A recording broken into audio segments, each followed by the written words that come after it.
Welcome to Thoughts on the Market. I'm Andrew Sheets, head of corporate credit research at Morgan Stanley. Today, I'll discuss why we remain believers in a large, sustained uptick in corporate activity.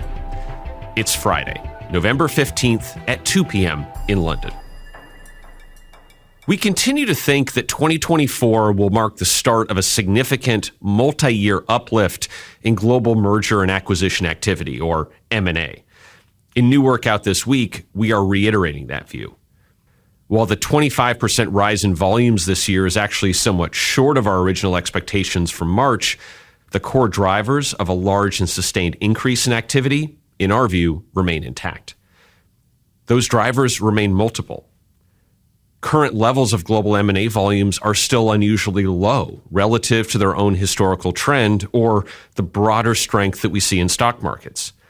The overall economy, which often matters for M&A activity, has been strong, especially in the U.S., while inflation continues to moderate and rate cuts have begun. We see motivations for sellers from aging private equity portfolios, maturing venture capital pipelines, and higher valuations from the median stock. And we see more factors driving buyers, from $4 trillion of private market dry powder to around $7.5 trillion of cash that's sitting idly on non-financial balance sheets, to wide open capital markets that provide the ability to finance deals. These high-level drivers are also confirmed bottom-up by boots on the ground. Our colleagues across Morgan Stanley Equity Research also see a stronger case for activity, and we polled over 60 global equity teams for their views.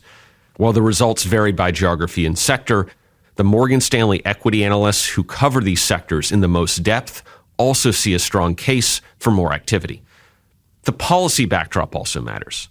While activity has risen this year, one reason it might not have risen as much as we initially expected was uncertainty about both when central banks would start cutting rates and the outcome of U.S. elections.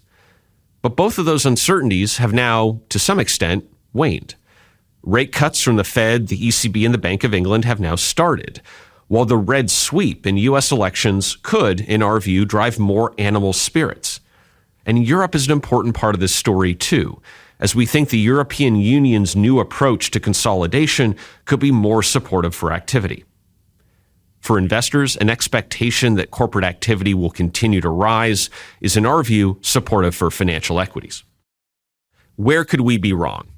M&A activity does fundamentally depend on economic and market confidence, and a weaker than expected economy or weaker than expected equity market would drive lower than expected volumes. Policy still matters, and while we view the incoming U.S. administration as more M&A supportive, that could be misguided if policy changes dent corporate confidence or increase inflation. Finally, we think that a more multipolar world could actually support more M&A, as there's a push to create more regional champions to compete on the global stage. But this could be incorrect if those same global frictions disrupt activity or confidence more generally. Time will tell. Thanks for listening. If you enjoy the show, leave us a review wherever you listen and share thoughts on the market with a friend or colleague today.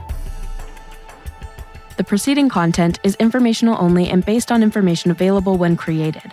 It is not an offer or solicitation, nor is it tax or legal advice. It does not consider your financial circumstances and objectives and may not be suitable for you.